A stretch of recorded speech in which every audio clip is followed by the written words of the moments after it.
Jadi waktu sekalipun yang sebagian yang satu meninggalkan yang lainnya, tapi dia tetap menyambung. Kemudian terpisah, yakni kuantitas yang tidak mungkin memiliki titik batas yang bisa dipakai untuk bagian-bagiannya secara bersamaan. Kalau kuantitas menyambung, ada batas yang bisa dipakai untuk kesamaan titik awal atau kesamaan batas akhir atau kesamaan batas awal. Tapi kalau kuantitas terpisah itu tidak memiliki batasan itu, batasan yang sama nggak ada. Seperti misalnya 10 telur. 10 telur dibagi menjadi 5. Batasan 5 telur pertama dengan batasan 5 telur terakhir yang kedua, itu ada pada satu telur atau tidak? Tidak. Seperti jari saya 5, kan bisa dibagi nih jari saya. Dibagi menjadi 2 dan 3. Batasan 2 di mana? Di sini, di jari telunjuk misalnya. Batasan 3 mana? Di jari tengah.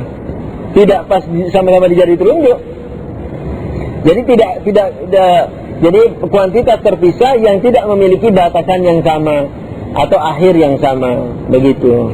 Pak, gampang. 2 terpisah, yakni kuantitas yang tidak mungkin memiliki titik batas yang bisa dipakai oleh bagian-bagiannya secara bersamaan. Seperti angka 5. Kepada berapapun ia dibagi, maka tidak akan bisa ditemui batasan yang bisa dijadikan titik mula atau titik akhir bagi bagian-bagiannya secara bersamaan. Kuantitas terpisah ini terwujud karena pengulangan 1. Sekalipun 1 bukanlah kuantitas. 1 bukan kuantitas. Keajaiban 1 begitu. Kuantitas tergantung pada 1. Kuantitas apa tapi? Menyambung apa terpisah? Terpisah. Kuantitas terpisah tergantung pada 1.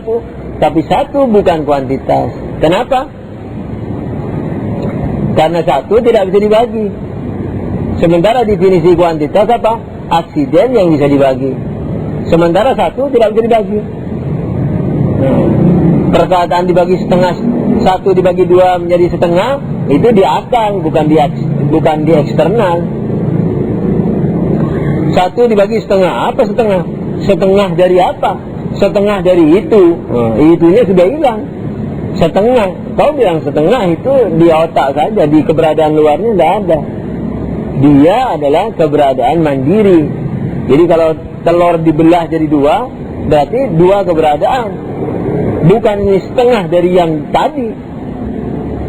2 keberadaan. Begitu.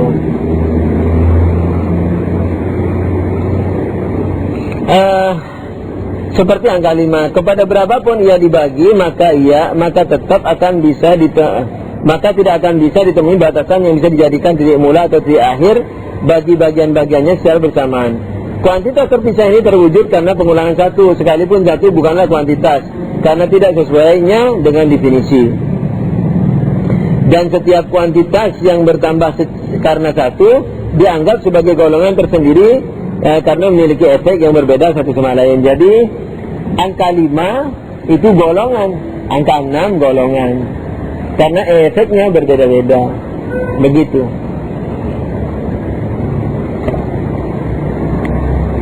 Jadi 5 dan 6 itu bukan sifat. Keenaman 6 itu zat.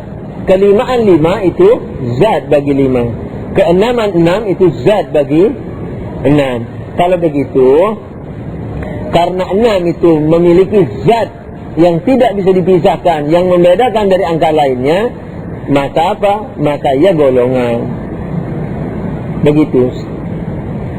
Jadi masing-masing angka itu golongan, bukan sifat, bukan aksiden.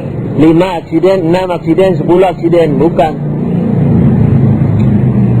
Masing-masing mempunyai zat tersendiri dan itu merupakan golongan. Dan setiap kuantitas yang bertambah karena 1 dianggap sebagai golongan tersendiri karena memiliki efek yang berbeda satu sama lain. Tambahan, orang yang mengatakan bahwa kosong itu ada, yaitu adanya tempat yang tidak ditempati oleh siapa dan apapun, sama dengan mengatakan bahwa ada volume tanpa benda yang memilikinya. Ini jelas mustahil, sebab tempat itu adalah volume benda. Jadi orang yang mengatakan ada kosong, ada hampa, kalau hampa udara ada, tapi hampa benda tidak mungkin. Sebab kosong itu tempat yang tidak dihuni. Nah, sementara tempat itu volume benda. Bagaimana ada volume tanpa ada yang memiliki volume? Begitu. Bagaimana tanpa ada volume tanpa ada yang memiliki volume? Udara ini tidak kosong nih, semua berisi, tidak ada tempat kosong. Semua berisi dengan benda. Sebab tempat itu volume benda. Nah, kalau ada volume, tak mungkin tidak ada bendanya. Ada pertanyaan ya?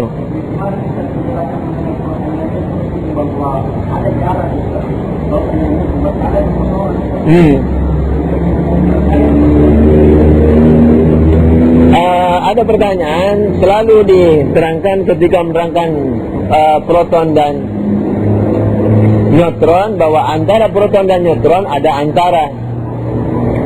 ada tempat kosong. Kalau begitu ada tempat kosong.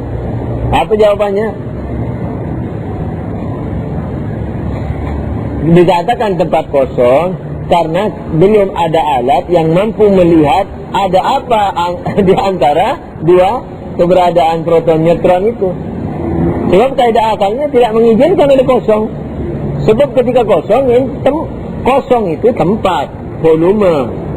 Tidak mungkin ada volume tanpa kosong. Tidak mungkin ada putih tanpa misalnya kapas, manusia, air atau apa yang putih-putih. Tidak mungkin.